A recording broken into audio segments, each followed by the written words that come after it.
Hello, lovely people, and welcome back to Lifestyle Chats with Alice Barlow. Please don't forget to subscribe, like, share, and leave a comment.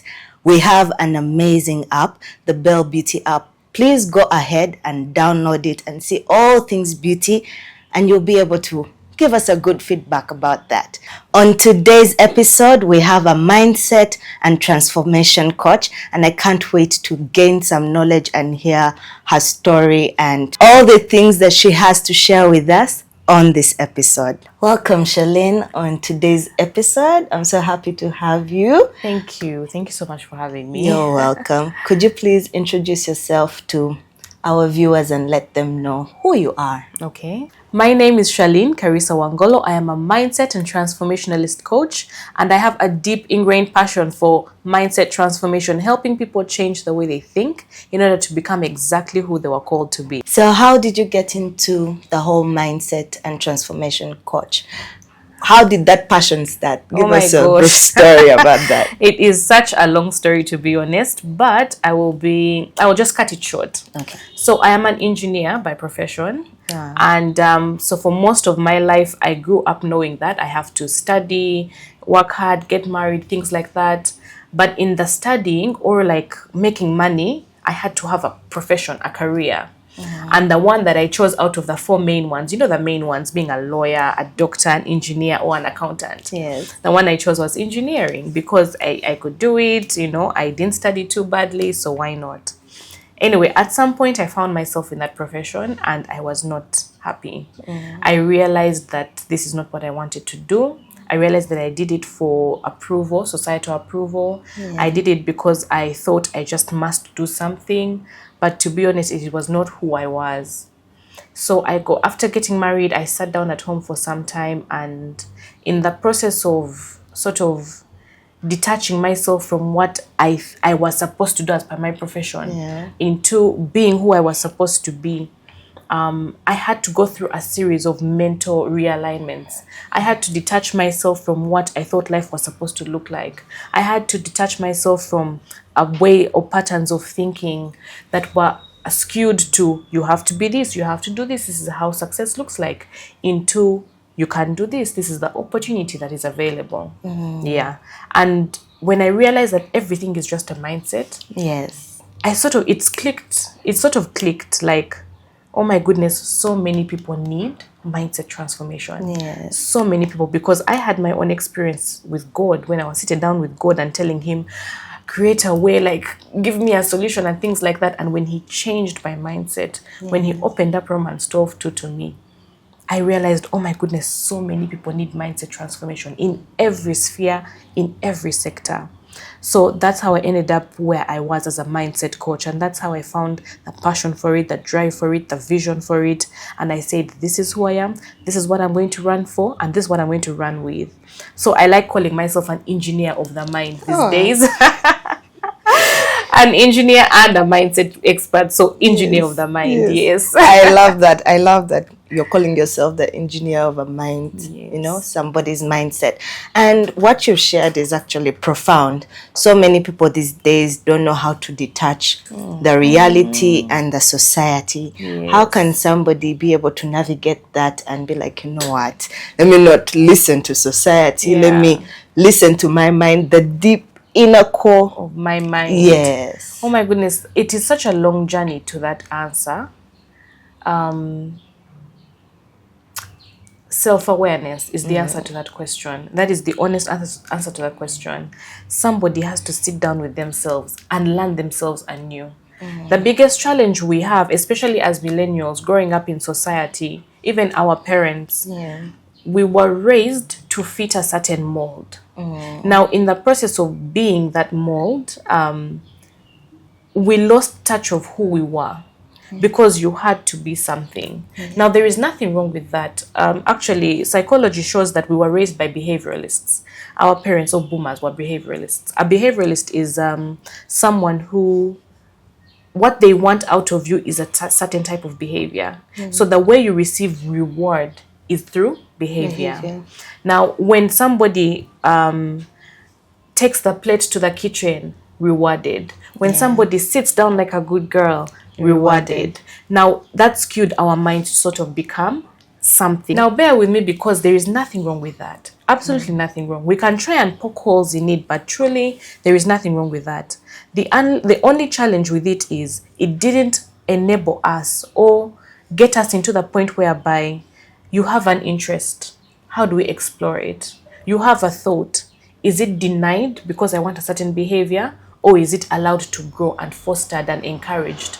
Is it explained? Is it discussed? So in that process, we lost self and we gained society. Yeah. You get what I mean? Yes. So when somebody wants to get to the point and to the core of who they are, you have to sit down and ask yourself some specific questions. Who am I? What do I like? It can be as simple as, what hairstyle do I prefer?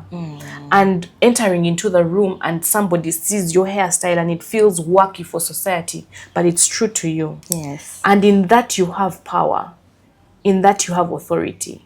I think I'll bring that in later on. Because if I enter that, I will go really deep. So yes. And I think, adding on to what you have said, most people, we have an identity crisis. Can you tap onto that? We have an identity crisis as people. We have an identity crisis as human beings. Not because we don't understand what identity is, but because we want societal acceptance and validation. So many of us are moving on the lines of good job, you know. So many of us are moving on the lines of Olabo mwana wange, have you seen my child, doctor, you know. And we want to do that for our parents because they're amazing people, but it made us lose identity. Identity is as small as, this is my blueprint. This is how you can know me from the crowd, you know. And because the crowd has validation, because the crowd has, remember the reward that I was talking about? Yes. Identity becomes a challenge. But the best way to gain back identity, as we said, was self-awareness. Ask yourself small questions. But there is a more powerful way of identity. I think this is how I managed to discover my own identity. Say no often. Try your best to say no at different points in life often. And when you say no, ask yourself a question. How did I feel when I said no? Did I say no for a good reason or a bad reason? When I said no, did it result into a good consequence that I wanted or not? The process of saying no is going to battle and kill your comfort. Do you get what I mean? Yes. You're going to get into a space where you're making decisions that you would never have made before, that do not feel comfortable to you. And in that discomfort is where there is growth. In growth, you find self. In self, you discover identity. And that is where the power of the process is. When you say no, for example, how, let me go back to my personal story.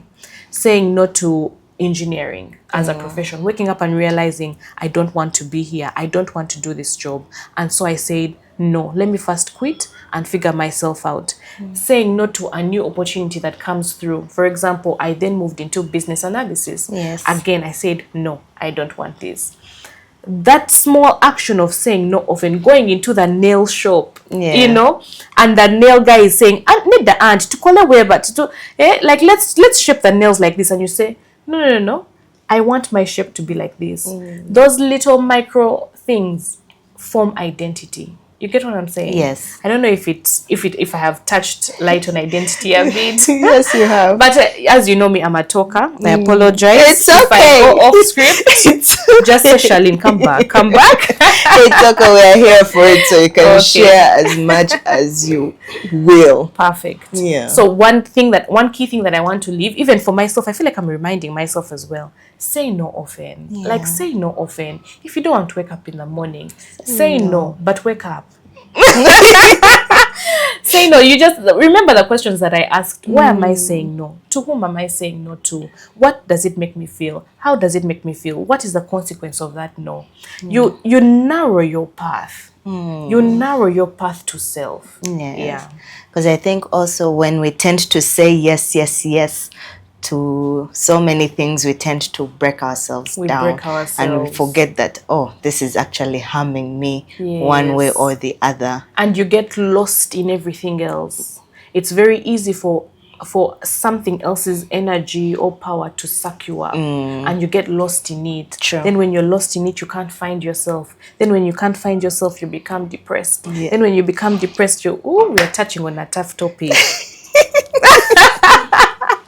So there is power in saying no. There is power where in saying no. Where it is necessary, Yes, for where us it's to do necessary. so, Yes. to help our minds Yes. and to transform ourselves on a Yes. daily basis. I Yes. believe that's a journey that somebody has to be intentional about, to make and take those steps. Yes. Start with the baby steps. Like you said, go to the nail shop. If the guy is telling you this shape and you're like, no, this is the shape that I need. So we Exactly. need to take those baby steps. So Charlene, we're living in a technological world. A lot of social media Yeah. is happening in this day to day. If somebody is not on social media, it's like, huh? Yeah. Are you okay? So how can somebody be realistic about themselves and the limiting beliefs, especially with the pressure, the external pressures surrounding, social media? Yeah. The thing about social media is that it's curated perfection. And the problem with curated perfection is that we can end up trying to create or to mimic that blueprint for ourselves, because life is a blueprint. It's a series of blueprints. So when someone walks through a blueprint, you can really pick from that person's blueprint and follow it and also lead to their steps. Yeah. But the problem with social media is that it's curated perfection. Yeah. And you cannot follow a blueprint that is curated. Sure. Blueprints are natural and they flow. And I think that's why I love mindset, or the topic of mindset, because when you come to social media, you have to have a mature mind. You have to be able to pick out what applies to you and what doesn't apply to you. Yes. What is important to you and what isn't important to you. We come back to awareness or self-awareness. If you're aware that I'm just consuming this person's content because it makes me feel happy, and you're able to detach yourself from it and leave it on the phone and come back to yourself, that's perfect. That's a mature mindset. Yeah. But the challenge we're having now is we've not done the introspective work of knowing who we are, of asking ourselves what we are doing, of understanding or having that thought process that, by the way, this is someone else. Yes. And it's okay for them to have what they have. And it's okay for me to eat what they are giving of me as just entertainment. I don't have to now come back and be like. However, with social media, it's such a contradicting statement, because social media is influencing. Yes. Remember, we have influencers. Yeah. I myself am also an impact influencer. So really what I'm coming to do is also to try and get you to do something. Yes. Okay, so that's where the part of a mature mindset comes in. That's where the part of maturing, or can I say upgrading your thought process towards how you consume social media comes in. You cannot compare with curated perfection. I want you to remember those words. Social media is curated perfection. Yeah. You cannot compare yourself with a curated thing. You can, however, choose to either allow it to be entertainment. You can, however, choose to allow it to be just informational. You can, however, allow it to be just, this is something that I enjoy, and I'm just doing this. And you can also allow for it to influence you. Yes. Especially if you know yourself. Especially if you know, I'm being influenced by this person to do this exercise, and I want to do an exercise. Like that you can compare positive. yourself in that manner, yes. The thing with social media is always remember that what is given to you has been given to you in a planned manner. So when you come to yourself and you're thinking about yourself and you're adjusting yourself to what you're watching, remember one thing. I don't have to compare myself to what these people have or to what these people are doing. I am who I am. I have the life that I have. Don't forget, guys, it's a mindset. I am who I am. I have what I have. What I have is great. If it's not great and I want it to be like that, how can I make it like that? There's nothing wrong with that. That's called a growth mindset. I call it a possibility mindset because I come from the angle of faith. Yes. How can I get what they have? If you're comparing yourself to somebody, that person is doing this, what steps do I need to do that as well? That's a fine comparison. So usher yourself or issue yourself into the space whereby that's how you think. Yes. More than, my life is not great. This person seems to be living the life. Yeah, doing so amazing. Yeah. I can see how that can get us But you have to remember other factors in a human being's life. Are their parents rich? Do they have a rich husband? Are they do they have actually a marketing acumen? One thing I've realized about social media is great social media influencers or people on social media have a marketing background. You're coming with your BBA and you've decided, even me, no, it's okay. Just take the steps. Just take the steps to learn. Just take the steps to understand. Just take the steps to see how can I get to where I want to be. If this person is my inspiration, well and good. How can I take the steps? Not a comparison type of thing. Yes. And like you said, comparisons, social media, there's a way it will always influence us, whether in a good or a bad way. And I think some people tend to get really lost in that, forgetting that, like you said, this is curated Perfection. Yes. So With getting lost in something, this is where intentionality comes in. The mind is a powerful thing. You have to feed your mind intentionally. You have to feed your mind with the outcome you want to see. The truth is, nothing in life is just stumbled upon. Even when we feel like life is or that person is lucky, the truth is they were in the right place at the right time and they had the right opportunity or the right skill for that thing. So sometimes you may think it's luck, but it's not. So I come back to intention. You have to put yourself in an intentional space where you feed your mind well. So when it comes to social media and getting lost in something, what are you feeding your mind? What are you allowing yourself to get lost in? We are right now at our age, we're in the season of marriage, of giving birth, of raising children, of making money. Identify that this is the season that I'm in, and sort of curate your social media to those things. The truth is, when you feed your mind what exactly you need it to be fed for that season, to feed into that season, or to push yourself to achieve the goals you have for yourself, you will never get lost. True. Because when you come to your phone, you will always consume what is needed for your time. You will always get a word in season. Because if I say, for example, I want to raise my child better, I want to feed her healthy meals, and I follow moms who are cooking for their kids, whenever I'm doom scrolling, I'm actually picking up something. Yes. So the next time I'm going to go and make a strawberry pancake. You know how these guys be fancy. So the next time I'm going to make a strawberry oatmeal pancake. It's healthy, but the kids love it and things like that. So you didn't actually consume in a negative manner. Yes. Remember, when I talk about mindset, I'm always talking about going from negative to positive. From impossibility to possibility. Always finding a way to grow and move. Yeah. So I consumed social media, but I found a way to feed my child better. I found a way to discipline her better.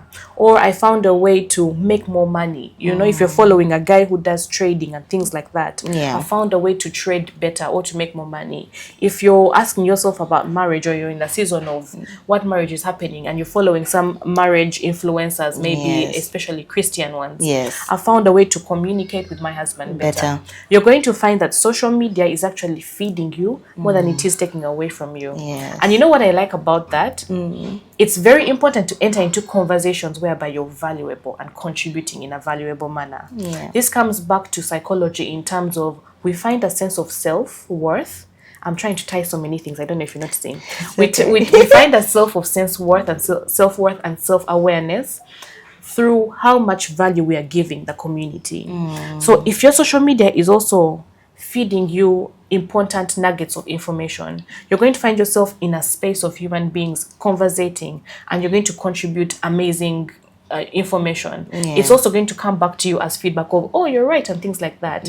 When you go back, you fueled your identity, you fueled your self-awareness, you fueled your stand in yourself, in who you are, and you're happy to be who you are. Yeah. True.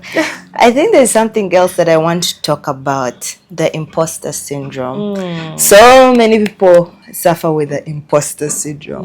How can they navigate themselves through that? Imposter syndrome. Imposter syndrome is really a thought. And what is that thought? The thought is, I am not good enough, I am not aware enough, I am not deserving, or I don't believe that I am. Imposter syndrome is a sense of failure. Yes.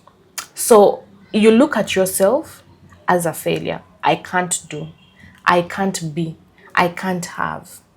Now, usually, imposter syndrome happens when the opportunity, you feel like it's bigger than you.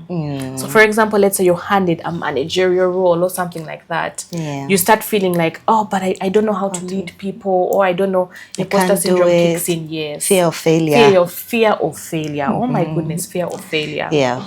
And remember, fear of failure comes from behavioral attachment, reward. So imposter syndrome comes in that same way. And the way you can notice imposter syndrome is by, are you self-sabotaging? Self-sabotaging looks like procrastination and active avoidance. Yeah. What does that mean? For example, if you have gotten an opportunity and you actively create a lie to dodge the opportunity. Yes. Or, oh, I can't do this, or things like Or that. like I have a schedule for that day. Thank you. You're in imposter syndrome. And the biggest or best way to fight imposter syndrome is mastery. Mastery, mastery, master. Master that which you are about, right? So for example, if you are a great makeup artist, study makeup, do makeup, like sleep on the videos, paint yourself all the time. If you are, for example, how you're an interviewer, sit down and interview yourself all the time. Be in the mirror consistently. Rewatch videos. Mastery, mastery, mastery kills imposter syndrome. That's step one. It's very labor intensive, but it kills failure. Oh, let me tell you something. Let me tell you another psychological thing that we do, especially in games. You know how in the NFL or in the NBA, they play back their plays. Their plays, yes. And it is the most powerful thing I've ever actually realized, because you're able to see where you went wrong, and you're able to come face to face with your failure. When you come face to face with the failure, you're able to learn from it. And you kill your fear of failure, because failure is something that is a tool. Yes. Oh my goodness, you know what? Can I dive deeper into this thing? I feel so bad about failure because we have not used failure, or we have not utilized failure how we are supposed to utilize it. Failure is a learning tool. Yes. Failure is not a negative thing. It's not a reflection on who you are. Yes. It's not It doesn't define you. It doesn't define you. But we have taken failure on, and we have decided to use it as, if I didn't shoot the perfect video, I can never shoot a video again. And yet you're supposed to play back and watch, where can I be better? How can I do better? Failure is information. Information determines decisions. Decisions determine data. Decisions determine consistency. Consistency determines data. You need data to be able to live a good life. But in order to live a good life, you have to keep showing up in that thing. But you're not showing up in that thing because you're fearing failure. Because you're feeling like an imposter. Are you seeing the map? Yep. So the entire brick falls down because all from the point of, you've not used failure as a learning point. When you fail at something, let me tell you a story. My very first speaking engagement was so bad. It was so bad, Alice. First of all, I was speaking on money. Yes. And I have a lot of money knowledge, like a lot of money mindset knowledge, which has actually built up my money in over a year that I've never seen before. Okay. So fine, this person calls me to speak about money. Yes. And it was at a circle, at someone's circle. So they said, oh, come and talk about money, come and talk about mindset, come and talk. And in my head, I'm like, perfect. I got this. First of all, I know about money. I know ETFs. I know stocks. I know bonds. I know all. On top of that, I know mindset. I know how to think about it. I know how to reframe your mind concerning money and trouble of money. I'm like, let me go. Yes. Now, I had the information, but I was so nervous. These are people who I felt were older than me. These are people who I was worried that I wanted to impress because it's my very first time. I failed so badly. But luckily enough, I had a video. Alice, I went back and watched that video over and over and over again. I noticed that when I was speaking, I wasn't following my slides. So I was saying something that was different from here, the slides, which confuses the people. And then I also noticed that I was speaking too fast. I have a problem of speaking too fast because my mind runs fast. And also being, when you're nervous, there's a way you tend to get over with it real quick. And so I noticed I'm speaking too fast. Then I noticed, I wasn't digging deep into the points. From then on, I started learning slowly, but I repeated that talk to myself in the mirror over and over and over again until I reached a point where I said, I think I like this. Yes. This year, beginning of the year, the first speaking engagement I got was Yes. at another circle. Yes. Oh, it went amazing. Yes. It went amazing. They called me back. Imagine someone from a high office in government calling you back, texting you, I need you now to come to more other people. And it went absolutely amazing. But remember, I grabbed that failure and I used it. And it opened doors for you. Doors for me. I didn't use it to pull me down, to sabotage myself. I didn't use it to define myself as identity. I didn't use it to enforce the imposter syndrome, because remember what imposter syndrome is. You feel less than the opportunity. You feel less than what has been given to you. Oh, wow, very powerful right there. And I want us to dig in a little deeper about power of the mind, because like you said, your mindset and transformational coach, and there's so much that our mind plays in our day-to-day lives. How can we use that power? Power of the mind. One of the most powerful things you ever realized is that your mindset is the greatest tool you have in your arsenal. The mind, the way you think, mindset is really just the power of perspective. The way you think determines the outlook of a certain situation, and the way you think determines your reaction to that situation. Okay, so if you have a mindset that is a growth mindset, for example, there are two types of growth mindsets that have been discovered by or popularized by Carol Dweck. There's a fixed mindset, which says I can't, I must, this is how I move, this is how I do this is how I do things. And then there's a growth mindset. A growth mindset gives room for opportunity. There is always the chance that you can do this. There's always an option you can do this. A growth mindset is more optimal. It has optimism. It has faith. It has hope. It has all these beautiful. It's like a growing to take tree. Risk. Yes, ability to take risk. It bears a lot of fruit, right? Now, when it comes to mindset or your mind determines the way you think concerning a certain situation. The way you think concerning a certain situation determines the way you show up to that situation. It determines whether you have power over that thing or whether you have no power over it. And power equals authority. What you have power over, you have authority over, because then you command it or you decide how it moves and how it affects you. That which has power over you has a hold on you. It has a chokehold on your neck. So for example, if you're the type of person who is fearful, fear has a power over you. If you're scared of speaking in front of the camera, it has a power over you. And when it has a power over you, it has authority over you. It determines how you move. That is the challenge with a fixed mindset. I come from a point of faith. So for me, I focus on impossibility or possibility. Because Luke 1:37 says, with God, everything is possible. That is the mindset to have. So when we talk about the power of the mind, we talk about your ability to think concerning a situation in possibility. When your mind has possibility, it has power. When it has power, it has authority. When it has authority, nothing stands over you. You are at the top of the food chain. Authority is the key to many things in life, but it starts with, how do I think concerning a matter? What is my perspective concerning a matter? What is my view concerning a matter? Does it own me or do I own it? Am I able to take control of it, or is it taking control of me? And that's where faith comes in. That's where belief comes in. That's where hope comes in. That's where something sits on your lap and the guy is telling you, I have a deal of 30 million and you only have 5M, and you're like, Tofayo, tukena chikola, tukena. And before you know it, you're calling this person, a week down the road, you finish the deal. You've managed to make it come through. Then someone comes and asks you, how did you do it? And you're like, you have no words. But it was your mindset from the beginning. And that's why mindset is one of the most important conversations to be having in this point in time. And I want to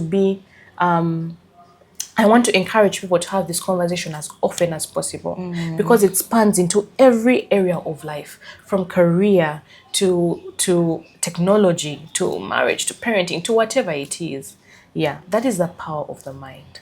Wow. So people out there, once you have power in your mind, just know that you have authority over each and everything. We were created to dominate. Exactly. Woo! So Genesis 1:28. we were created to dominate, and Yes. most times people are so fearful, they are so challenged by different things, they compare themselves with others, but you are an individual, you have a true identity, especially in God.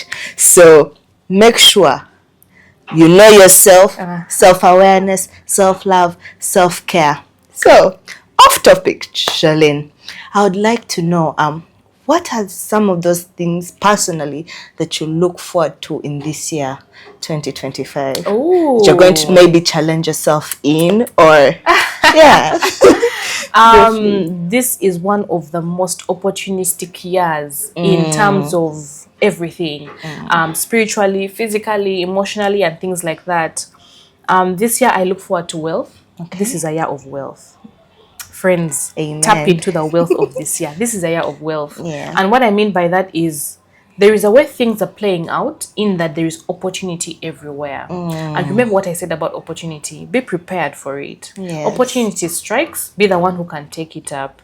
Don't enter into imposter syndrome. Don't enter into fear. Don't enter into sabotage, thinking that I can't do this or things like that. The opportunity comes, run Grab with it, it. For example, I was told about this interview, Yes. and I don't think I was really ready. Yes. But the opportunity has found Knocked me. on I your have door. the knowledge, I have the skill. Why would I say no? Because it's very easy to say something like, you know what, I'm not sure, and things like that. But opportunity finds you, be ready for it. This year, wealth. Another thing this year is stretching myself. I really want to stretch myself in form of discomfort. When it comes to me and my mind, I know Yes. one thing. If I want to grow, I have to become uncomfortable, because discomfort is the true show of self, in terms of where you need to change, what you need to do different.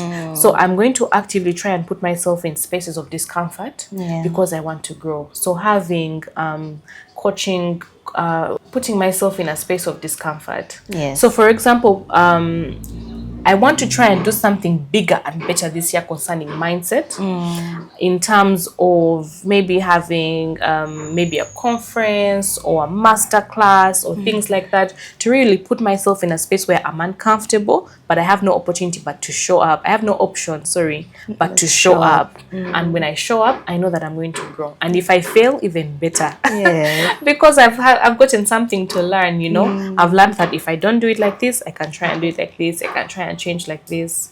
Yes. Oh, that's beautiful and amazing, and I can't wait to see you growing in that area, in that space. I'll be applauding for you on the side. Thank you. Yeah. So, Charlene, what is one takeaway you would love to leave with our audience regarding a positive mindset and resilience? One takeaway, I think one of the most important takeaways I want to leave here is, you are not your past, you are not your pain, you're not your failures, you are not your inabilities.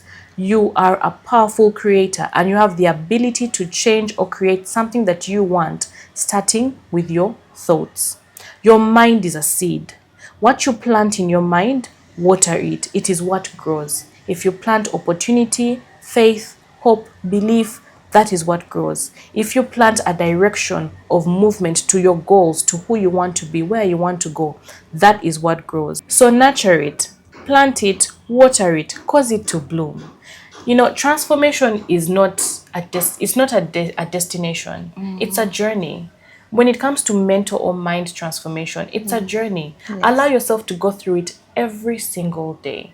But never at one point in time allow your mind to be determined by your past failures, fears, difficulties, issues, problems, inabilities. Those are always going to be around. But don't forget, be above them. And the best way to be above them is through your thoughts, is through your mind. Oh, yes. Very, very beautiful. And I would love for you to share your social media handles where people can follow you and get to, get those nuggets from you once in a while of your social media pages. So on Instagram, my name is Charlene.Kyoheirwe, or you can just type in CKW, I will come up. On TikTok, I am Charlene Carissa as well, or Charlene Speaks Mindset. And on LinkedIn, I am Charlene Carissa. Yes. Okay. Wow. It's been amazing having Charlene here today with us, talking about the mind and transformation and how powerful it is for us to, work with our minds because it gives us authority. Well, Belbity on the 1st of May has an event about mental health awareness. Come through at Protea Hotel. The fee is 150 at the door, but right now we have a discount of 120,000 Uganda shillings.